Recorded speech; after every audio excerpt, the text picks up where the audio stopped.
Hi, I'm Muhammed. I'm Hamdan, and this is Nightline, the top stories. Government to recruit new civil servants on non-pensionable term. And Cabinet agrees to set up RCI on Pulau Batu Puteh.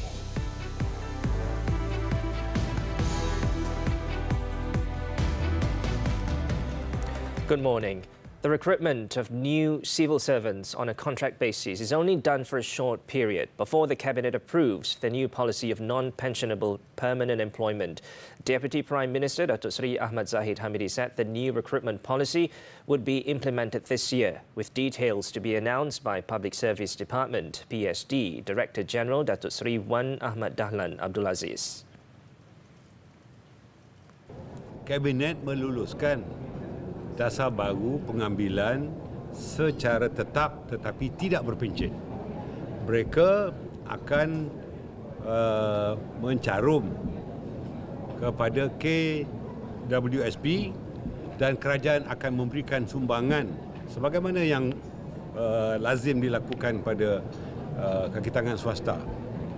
Dan mana-mana yang layak untuk diberikan sumbangan PKSO, mereka juga akan layak begitu. He said the long-term approach is to implement the new system for newly appointed civil servants, while the existing ones will continue with the current system, which includes pension benefits. Zahid added that new civil servants would no longer get pensions, but would contribute to the Employees' Provident Fund and Social Security Organisation. He said the new civil service hiring policy will reduce the government's financial liability, which could reach 120 billion ringgit in 2040 if the existing policy for the hiring for permanent positions in the civil service continued. On a related matter, he clarified that appointments via contracts in the civil service is an interim measure towards the implementation of a new permanent appointment method for public officers, which will involve amendments to the relevant acts.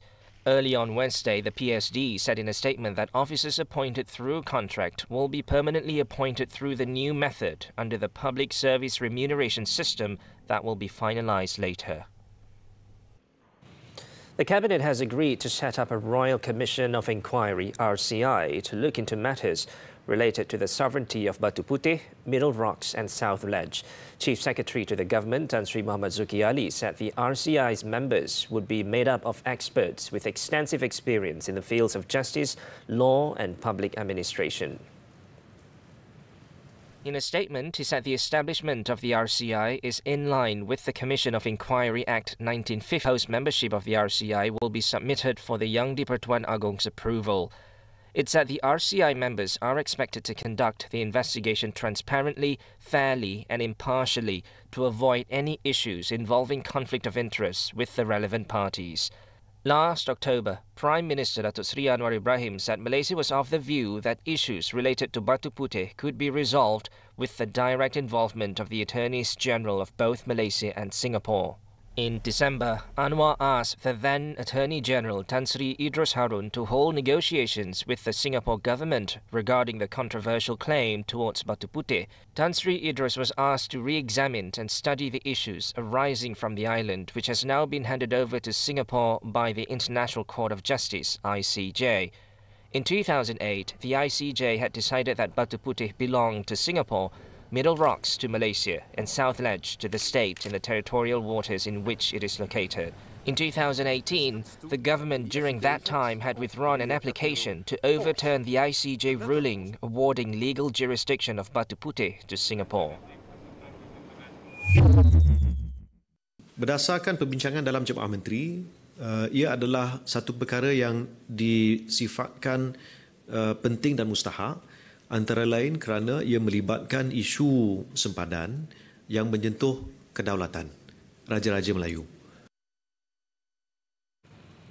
The MACC had received the green light from the Attorney General's chambers to charge former Finance Minister Tun Daim Zainuddin in court under the MACC Act last week. However, MACC Chief Commissioner Tan Sri Azam Baki said they were unable to proceed with the prosecution as Daim had been in hospital for unspecified health reasons.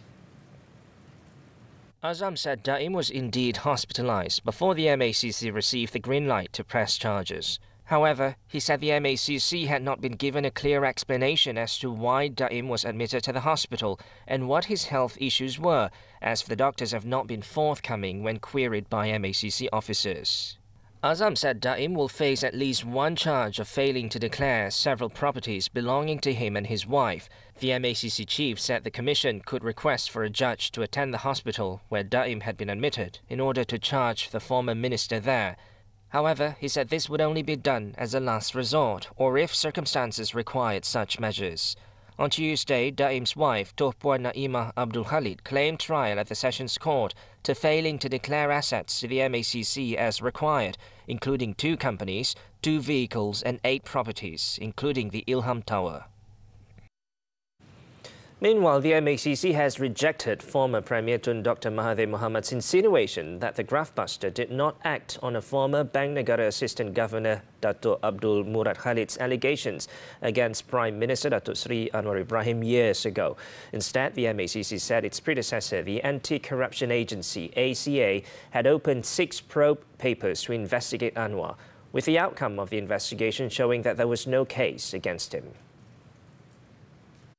In a statement, the MACC said there was an in-depth, comprehensive and detailed investigation carried out with the help of Bank Negara Malaysia, both in and outside the country, including the United Kingdom and Singapore.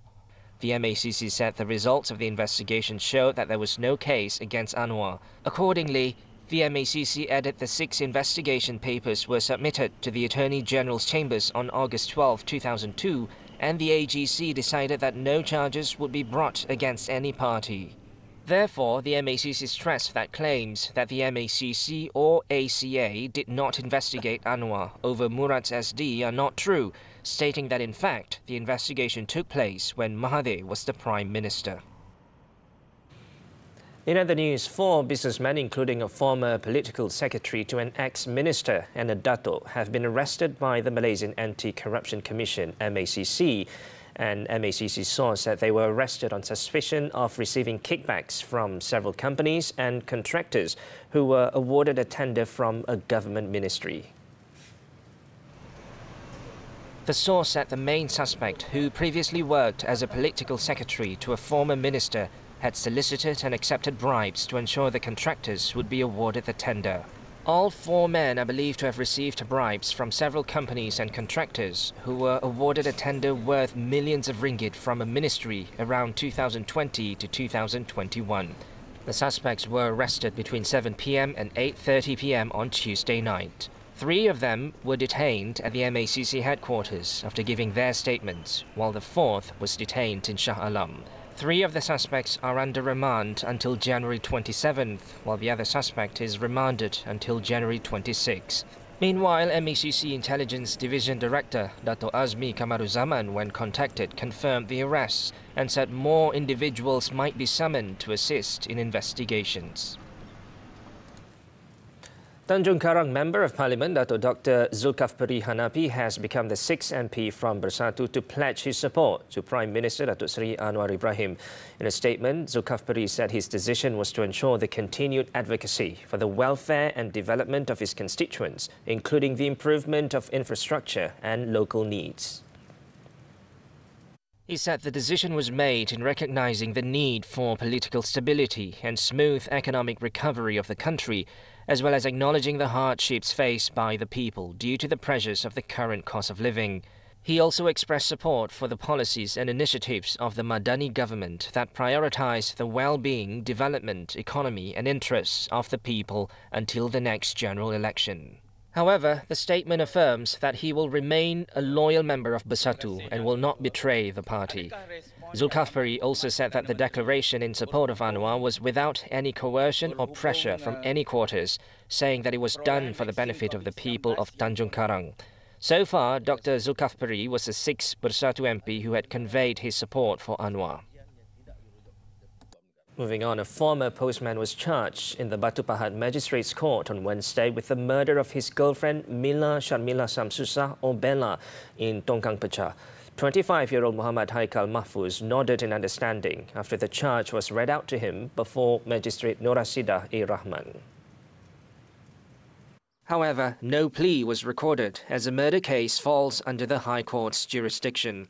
Muhammad Haikal was charged with murdering 32-year-old Bella between 11 p.m. on December 14th and 5:30 p.m. on December 15th last year between Jalan Kelapa Bali, Taman Soga and Jalan Parit Besar, Kampung Parit Besar, and also an abandoned house at Lorong Imam Jailani, Jalan Besar, Tongkang Pecah.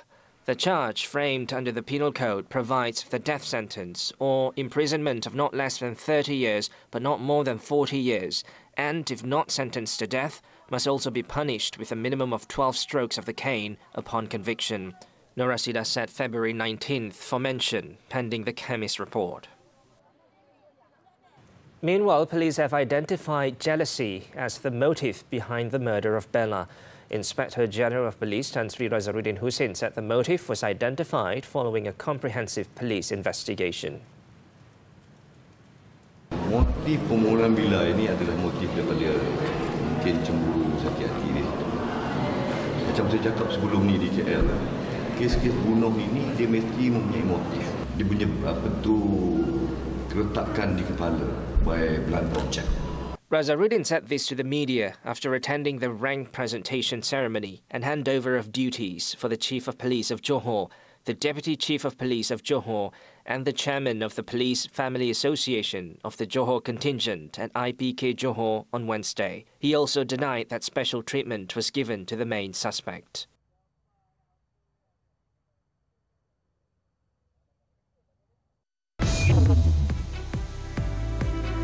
Former Thai PM candidate Puteh acquitted of violating election law. News from the Foreign Front when we return. Orang Sarawak, jom ke Karnival Jom Heboh Segulai Sejalai Sarawak untuk aneka keriangan bersama keluarga. Temui selebriti dan maskot kami serta sertai pelbagai aktiviti menarik, hiburan dan dapatkan hadiah percuma sepanjang hari. Jumpa anda semua 26 hingga 28 Januari ini di Kuching, Sarawak. Jom, jom, jom. Sarawak, bumi dengan khazanah semula jadi bertaraf dunia. Keindahan alam, kehalusan seni, keharmonian budaya. Destinasi pilihan yang menggamit semua. Sarawak menanti kunjungan anda. 这在赌场图点什么呢？我们的目标，太阳之雷。10 pencuri bergabung demi menyelesaikan satu misi dan satu agenda di sebaliknya.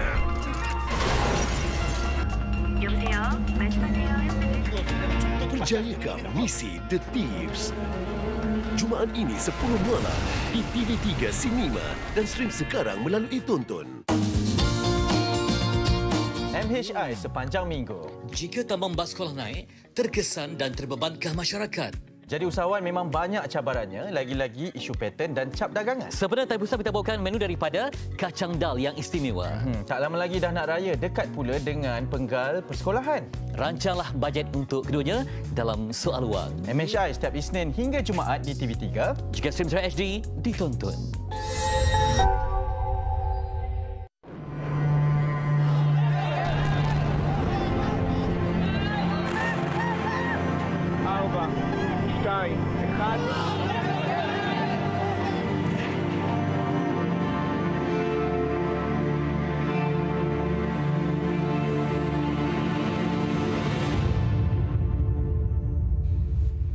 Welcome back to the Foreign Front. The Zionist regime advanced through southern Gaza's main city on Wednesday as it continued tank and drone strikes on Khan Yunis, with at least 210 people killed over the past 24 hours.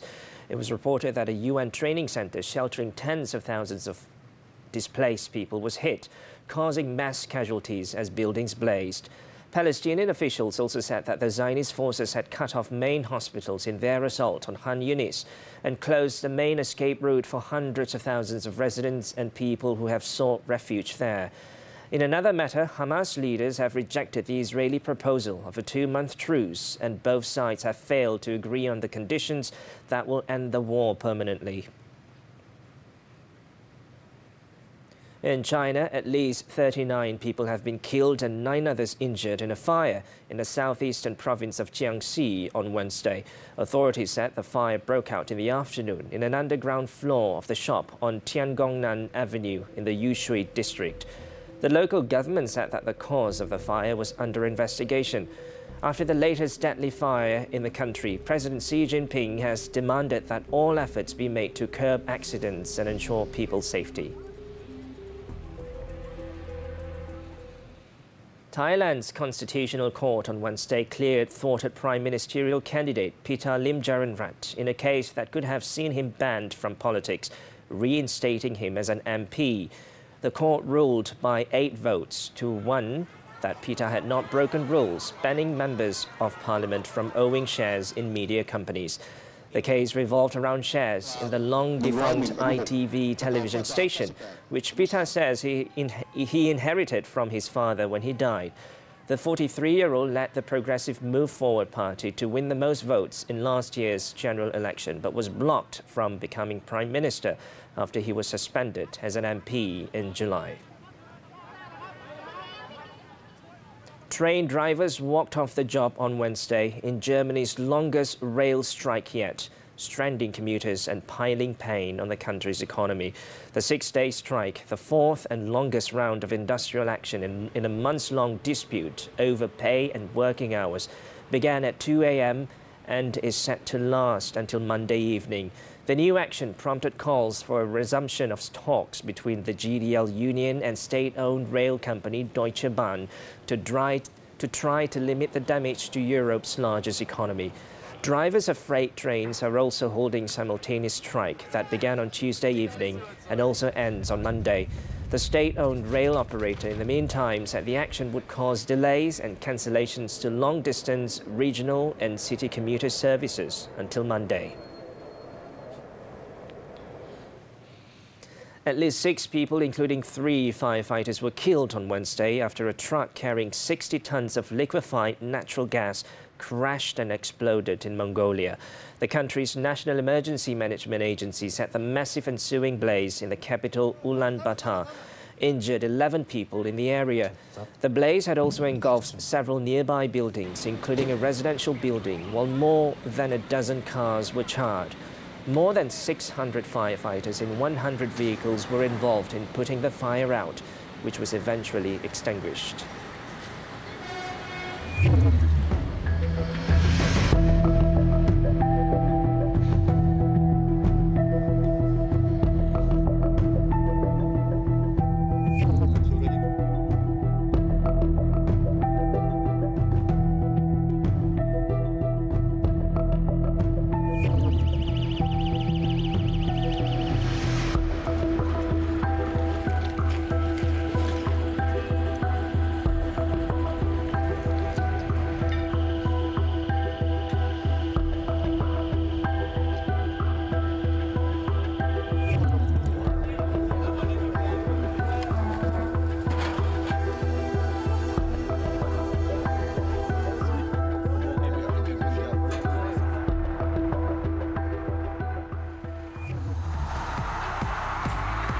Japan cruised past Indonesia to reach last 16. Sports after this breather. Orang Sarawak, mari kita gegarkan konsert Jom Heboh di Karnival Jom Heboh segulai sejalai Sarawak di Kuching. Saksikan persembahan hebat selebriti tanah air seperti Kakak Azraf, Liza Hanim, Hail Husaini, Kai Bahar, Baby Shima, Rahmat Mega, Ram dan ramai lagi. Bersama hos Aisyah Mazlin dan Muaz yang sedia gamatkan malam konsert kita. Jumpa saya di Karnival Jom Heboh Sarawak pada tanggal 26 hingga 28 Januari ini bersama ramai lagi artis yang akan bersama-sama kami. Tolong.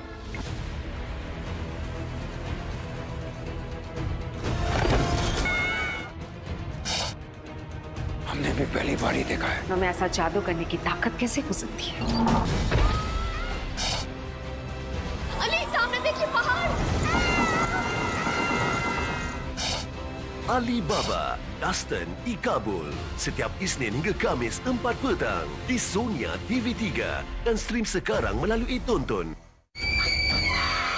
Skizofrenia antara masalah kesihatan mental yang semakin membimbangkan. Saya akan mulalah dengan suara-suara ataupun dengan benda-benda yang boleh dikatakan seram jugalah. Adakah pesakit boleh menjalani kehidupan seperti sedia kala? Kadang-kadang kalau kita dah tunjukkan bukti apa yang diorang percaya ni tak betul, tak tepat, dia akan kata kita salah. Dilema skizofrenia. Hello Doktor, Ahad 5.30 petang di TV3 dan stream juga melalui Tonton.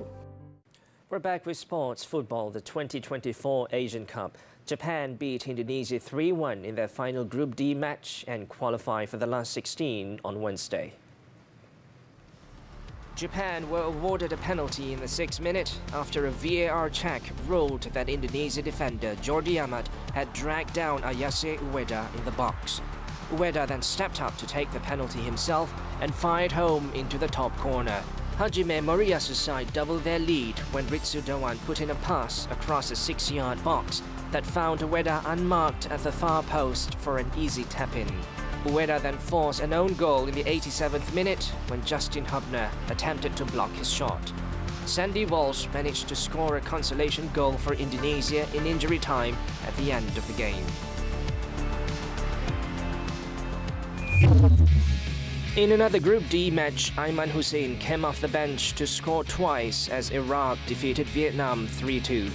Vietnam took the lead just before half-time via Bui Hoang Viet An, but Quat Van Kang was sent off for a second yellow at the stroke of half-time. Iraq equalised 2 minutes after the restart when Rebin Sulaka headed home from a corner before Hussein scored with a header in the 73rd minute. Vietnam nearly stole a point in added time when Nguyen Chuang Hai equalised in the 91st minute, but Iraq earned a penalty which Hussein calmly converted in the 12th minute of added time. The win meant Iraq topped the group with 9 points.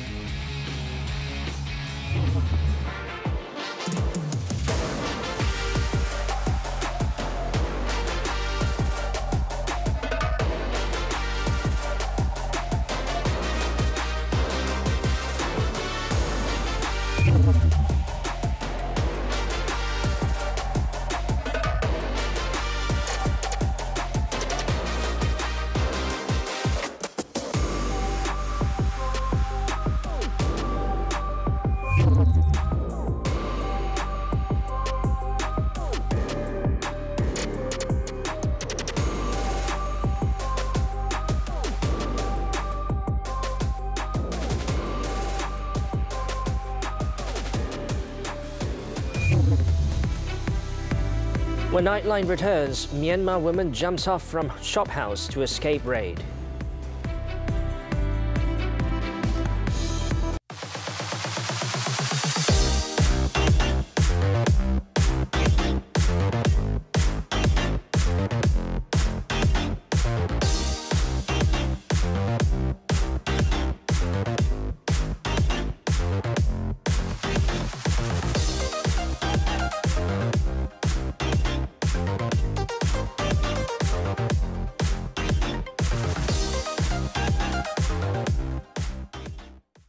Tayangan 10 malam pastinya menembusi imajinasi, mengundang misteri dan menghidupkan aksi. Anak Perjanjian Syaitan, 5 Januari. Anak yang kau kandung tu, anak benih syaitan, kau tahu tak? Too Fast, Too Furious, 12 Januari. I want to keep your eyes on the road, Playboy. Fast and Furious, 19 Januari. I didn't know there were any rules. The Thieves, 26 Januari. Ready, action! Melangkah ke aras baru 2024 bersama kami. TV3 sentiasa bersamamu. Fatin, bila ada duit tak ada cinta rasa sunyi. Tapi bila ada cinta tak ada duit, susahlah juga Okey, tapi nak pilih cinta ke duit sebenarnya? Best dia dapat makan sotong. Kalau sotong sambal, sotong bakar lagi sedap. Dialah yang hebat, dialah paling bagus, dialah terpaling semua. Kejap, ini macam obses dengan diri sendiri je. Fatin, kunyit banyak khasiat, tahu tak? Betul, saya setuju tu. Kalau pasangan minta perhatian, berikan je lah. Jangan sampai perhatian tu orang lain yang bagi. Semua ni di WHI TV3. Dan anda boleh stream HD di Tonton. Nightline continues. Kuala Lumpur played host to the launch of the 45th International Advertising Association World Congress 2024, IAAWC 2024, marking a historic milestone as the first of its kind in Southeast Asia. Held on January 23rd at the prestigious Berjaya Times Square Hotel, Kuala Lumpur, the event served as a captivating prelude to the highly anticipated Global Assembly scheduled for March 6th to 8th in Pulau Pinang. The Congress, under the theme Brand Recode for a Better World, Better Life, not only converges ideas but commemorates the 85th anniversary of IAA Global, the 30th anniversary of IAA Malaysia, and International Women's Day on March 8th. So the Congress is rooted in the three main areas of sustainability with growth for good, inclusivity beyond diversity for a better life, as well as creativity and technology for a better life and better world. So the Congress is generally all about how brands and businesses can be a force for good and building brand value into the future. According to Chaco, the IAA World Congress has secured key partnerships with industry giants, including Google, Meta, BBC News and Media Prima. These collaborations underline the significance of the Congress in shaping the future of marketing and communication globally. Meanwhile, Director of Business Development and Marketing at Berjaya Times Square Hotel, Tricia Low, said the partnership between Berjaya Times Square Hotel and the IAAWC 2024 signifies the hotel's commitment to supporting the goals and objectives of the IAA, contributing to the success of the Congress. Collaborations with international advertising associations is for all the members of IAA to benefit from using our facility, not only using our facility, but also to enjoy and experience a true Malaysian hospitality in Berjaya properties. And lastly, a foreign woman jumped from the second floor of a shop house in a bid to escape before being arrested by the Immigration Department in an integrated operation in Seremban 2. Negeri Sembilan Immigration Department Director Kenneth Tan Ai Kiang said a 35-year-old Myanmar national who was believed to be drunk suffered injuries to her head. The woman was then sent to the hospital Tuanku Jaafar to receive treatment. The woman was among 110 illegal immigrants detained in the operation for not having valid travel documents and overstaying. The operation, which involved 314 members and officers from various agencies, focused on the three-story shop houses where the upper units are used as dormitories or residences for foreign workers. Investigation found that the house owners rented the houses at a rate of 600 ringgit to 800 ringgit per month. A total of 628 foreigners from various countries were screened in the operation.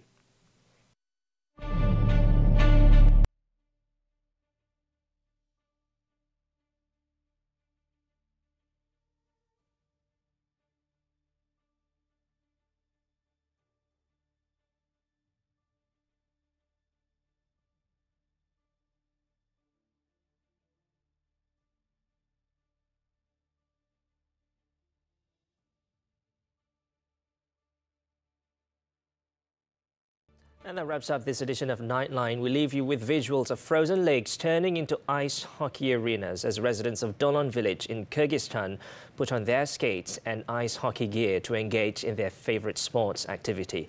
With that, I'm Muhammed and thanks for tuning in and stay safe.